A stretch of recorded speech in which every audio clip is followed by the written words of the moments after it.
And welcome fellow plant lovers. So it's been a while, hasn't it? It's actually been 3 weeks I think since my last video due to holidays. I was only away 1 week, but you know how it goes with preparing and sorting everything out after you come back. So that's the reason for the little hiatus. So today we're going to look at 5 plants that have surprised me this season, really surprised me. Some good surprises, some bad surprises. So I want to read out to you some of the things that we're going to actually cover today. So you will see a large common lacy. Some people might know them as Tradescantia, but it isn't actually a Tradescantia. That's why I'm saying the family of the plant. You're going to see a large one that doesn't actually have any dead leaves up the stems, which is quite a thing, I should tell you. You're also going to check out Smell-O-Vision, and you're going to see a genus that I've traditionally failed with, but I have now a monumental success, and I can't wait for you to see that. So you're also going to find out what's happened to my streps this year. You've never seen them yet. Normally you've been looking at them from March, so this is the first look at my streps, and we're going to discuss what's happened with them. And we're also going to see an aroid which has really taken off for me. I only started growing aroids a few months ago, and this one has really started to put some major growth on, and I've got a question that I want to ask you too. And finally, I'm going to show you how you can grow a particular carnivorous plant and make it 5 times the size of what you would normally expect. So that's all coming up. Let's get on with it. And we are in. Okay, so the first plant I'm going to show you today is something called Gibasis species X puig. I'm not sure if I'm pronouncing that correctly or not, but we'll take a look at it. I've shown it you before, but I think you'll notice a considerable difference since I had it over in the greenhouse. So let's have a look. Okay, so I've had to weight this down because this thing has just gone absolutely crazy since I brought it over into the hothouse. So you can see, I mean, you might be able to remember probably about 5 or 6 videos ago perhaps, that it was just a really small thing, and I was saying how nice it looked next to one of the other of my Commelinaceae. So this is actually in the Commelinaceae family. I'm not going to tell you too much about it because we're going to keep this fairly short today. I just want to focus on those plants that have surprised me, and this is definitely one that has surprised me. So first of all, let's just take a little look. So they're almost black, I'd say probably more like burgundy leaves, and you can just about see like a lime green edging around it.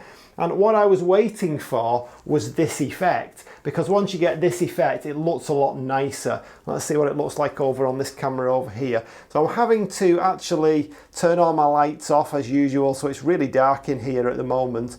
Hopefully you won't see that once I've actually had a little bit of a maul about with the levels, the lighting levels and the colours. You might see it a little bit better. But it's a pretty nice thing, I like it anyway. So those of you who are into your Tradescantia, these do get sold as Tradescantia even though it's not really, but it's in the same plant family. So why does it surprise me? Well, this massive amount of growth. The only thing I can put it down to, the only difference here, it's in a slightly better position, so it's getting a little bit more light. The temperatures are more consistently higher, so 17 degrees and higher, and it's extremely humid in here for most of the time because I don't have any automatic vents in here. So yeah, that's definitely one that surprised me. I really was waiting for this one to do this kind of thing. I'm going to talk to you a little bit at some point, in fact I'll do a whole complete video on it, as to why Tradescantia and all those different sorts of plants tend to get deadening leaves further up. They all do it, except this one, so far anyway, so far. This is the only one I've had that's not had any of those deadening leaves further up. But again, that's something else for another video. So we'll put that back and we'll get on to the second plant that surprised me this season so far. Okay, number 2 on my list is actually a Cattleya, and this one is absolutely stunning. And you can see that, I'm putting it a little bit closer just so you can smell it. Just breathe in that scent. It is gorgeous. It's really, really fragrant. Now this one was a no ID, but thanks to Michael McCarthy, I think we've got an ID for it. So I'll just read that out to you, or even hold it up. Let's just get hold of that label. So this one is a label of Rhyncholaleo Cattleya Cheonggu Linnet. Gosh, that's a bit of a mouthful, as these things usually are. It's just absolutely gorgeous. I couldn't really describe it. I'm not very good describing scents, but you know, it's not done this before. I've had like one bloom, maybe 2 at the most. I've had it about 4 or 5 years, and it's not just this one. all the Cattleya types have done absolutely superb since I brought them into the hothouse and I've stuck them right next to the window. So they're actually getting completely unshaded sunlight, but because of the trees and the way the aspect of the house is, they only actually get that direct sunlight for a couple of hours a day. So I think the sudden growth in the Cattleya types is obviously something to do with the fact that they're getting so much more light. They're obviously highlight plants, and that's also made me think twice about the grow lights that I've got in here, because the grow lights that I have are what I considered to be within my budget. They weren't very expensive. I think they're about £45 each, which honestly is ridiculously cheap for grow lights. You can get lots of grow lights at that price point, but they're not real quality ones. And even though they seemingly are bright, it's all about the usable wavelength that those plants or that those lights can actually produce.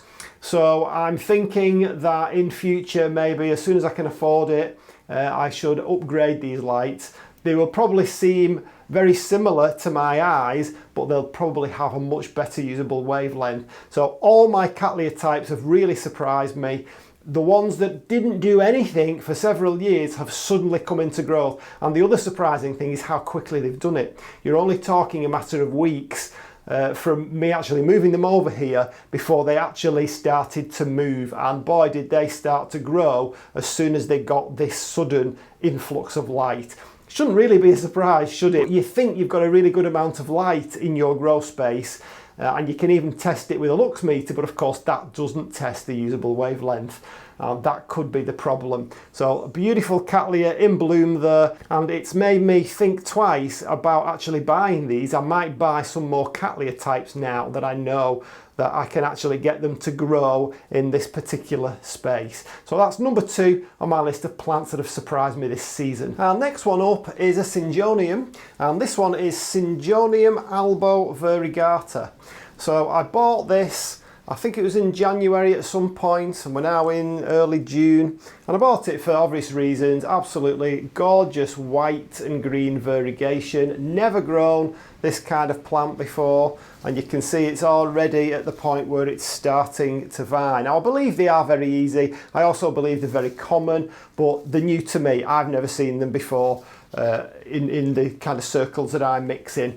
Loads of roots coming through the bottom. So what surprised me about it is the fact that I have practically neglected it. I've not done anything to it special. I've not even looked up its individual care. I've just not had a chance to do that.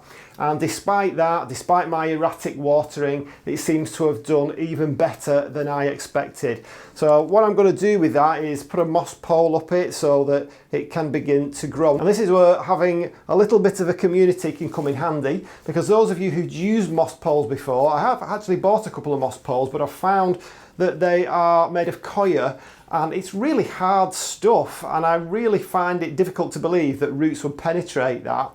Now I guess you could just use the moss pole just for support, but it would be nice if the roots could actually go into the moss pole. So what do you think? What do you do? Do you actually make your own moss poles? I can see that would be a little bit more fiddly and obviously a bit more expensive because you've got to fill it with moss. Does that affect growth? What do you think? And what's your experiences with using moss poles? Is there a good source of them? Maybe is coir the wrong thing to use? Is there something else that some of them are actually made of? Can you actually buy some with real moss in them? I don't know. Perhaps you can tell me that. So I really like that plant. It cost me £50. It wasn't cheap, but it's just a beautiful thing. And let's face it, anything that grows well for you, then you kind of develop your own affection for them when they grow well for you. So that's a Syngonium. In fact, all the Syngoniums I've got at the moment are growing really well. And at some point, and that's on my list of videos to do, I will actually do a tour of all my aroids. So that will be something that's interesting, because lots of them have really grown very, very well. Certainly this last few months. There's an almost completely white leaf there.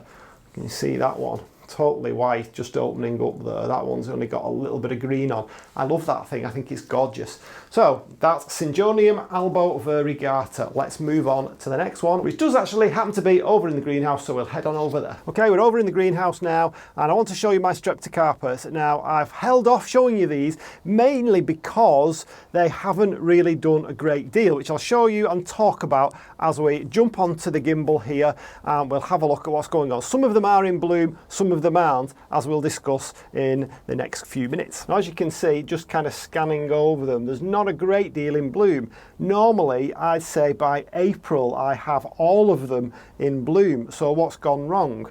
Well, let's just show you one or two that are first of all, and we'll discuss that. And this one, a little bit has fallen off. So this one is DS Horus. These have been open a little while, I'd say a few weeks. Beautiful plant, makes beautiful photographs. You've probably seen these others if you've seen my videos before. We've got polka dot purple. We've got, what's that one? I can't remember. I should know by now because I've been reading out the names for the past 2.5 years. So this one is Bethan. But you can see there's a number that aren't in bloom there. Let's move over quickly, look at the ones in bloom here.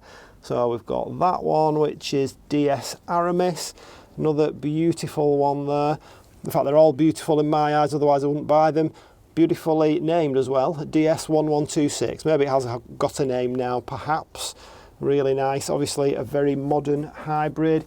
We've got crystal ice just beginning to open up, falling stars. That usually gives me absolutely tons of blooms, that makes up for the rather drab flower. We've got this one is quite a new one. This one's Cariad or Sariad. Over here we've got Harlequin Blue, the award-winning one. You can see the difference there in the older petals, the really deep yellow compared to the paler one. This is a brand new one. This one is Popcorn.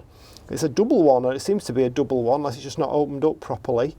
It's a brand new one. I only got it this year, so it's doing quite well to actually flower in the first year. Ambient or Ambiente, that's a nice one.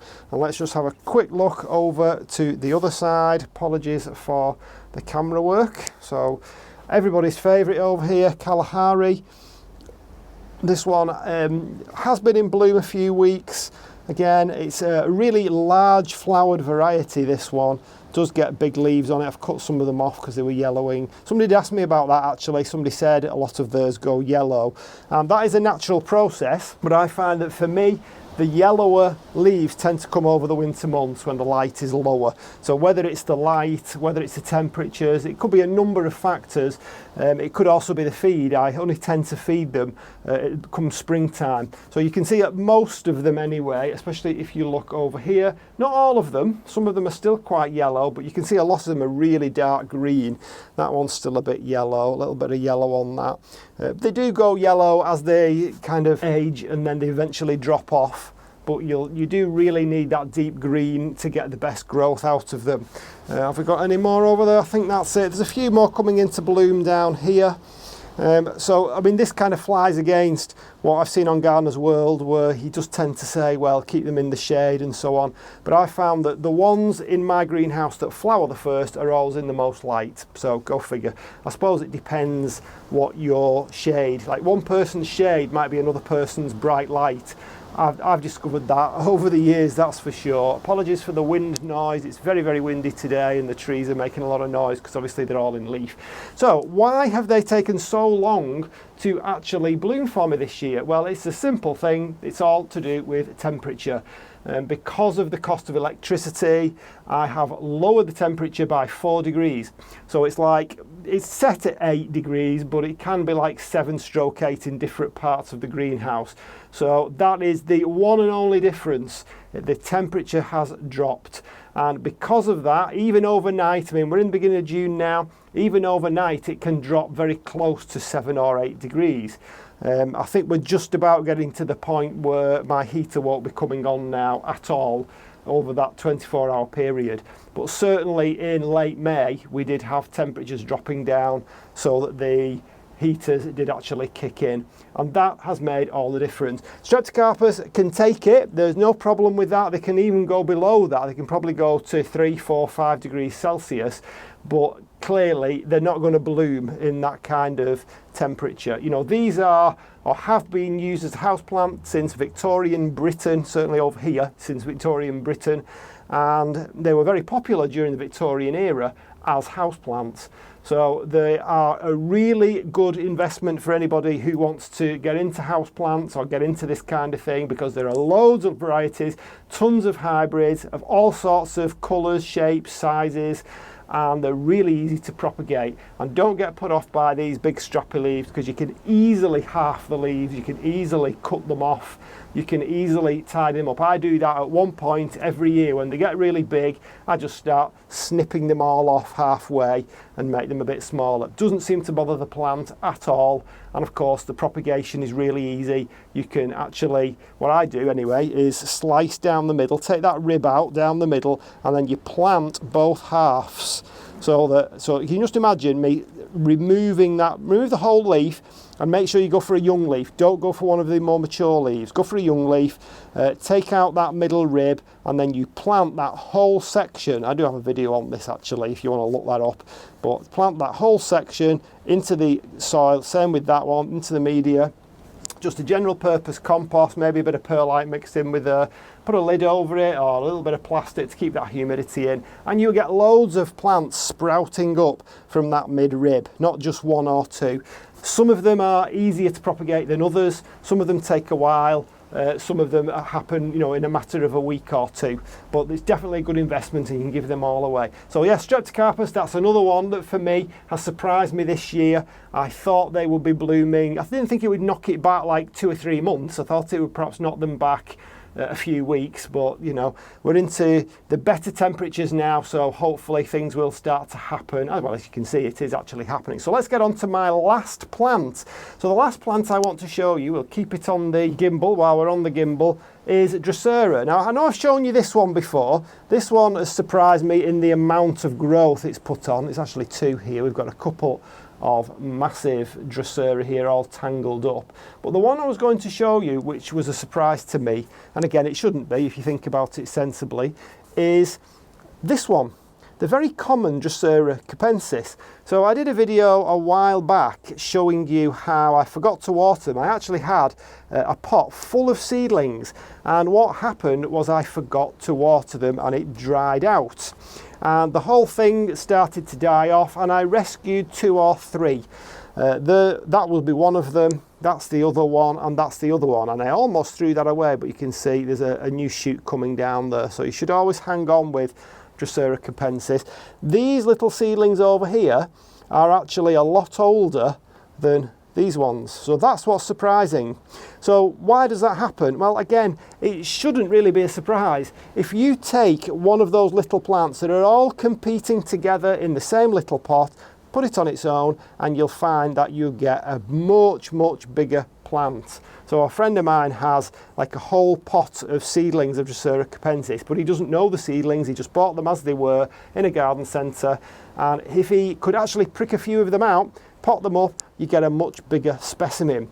And my King Sundew is finally, it's actually visible. You can see it now. Remember, for so long it was a tiny little thing that you couldn't see, and it's even catching its own prey. So hopefully this King Sundew will begin to live up to its name very soon. Okay, so that's my 5 plants that surprised me. I've got loads more to show you because loads has happened in the 3 weeks since I made my last video. But I just want to draw your attention to the fact that I now have a membership area for the channel. Now this is on Patreon. There's a link in the description of every single video that I have on the channel, and what I've tried to do here is rack my brains and come up with 3 tiers of benefits for people who would like to support the channel. Now of course you can just go on and support it, maybe you're not interested in the benefits, but I really wanted to make them something useful to people and something so that people felt like they were getting back more than they were actually putting in. So if you're interested in getting more involved in what goes on in the greenhouse and the hothouse, and more involved in the life and soul of this channel, and would enable me to keep carrying on with this and keep producing content because I enjoy doing it, and I'm hoping that people are actually benefiting from it as well as me. I'm benefiting from it as well. I benefit from your advice as much as you might do from my mistakes, in fact. So if you are interested in doing that, click the link in the description. I will do a video on it in a little bit more detail at some point, but you can go and have a look at that. Just have a look, just check it out, see if it's something that you might be interested in. So before we go, if you enjoyed the Streptocarpus content, then I will link to a video up here that will show you even more Streptocarpus when they are all in bloom. You might be interested in that. It will get you on the way to growing your own and perhaps get a new hobby for you, a new interest for you in that wonderful genus of plant. So for now, I'll see you on the next one. Bye.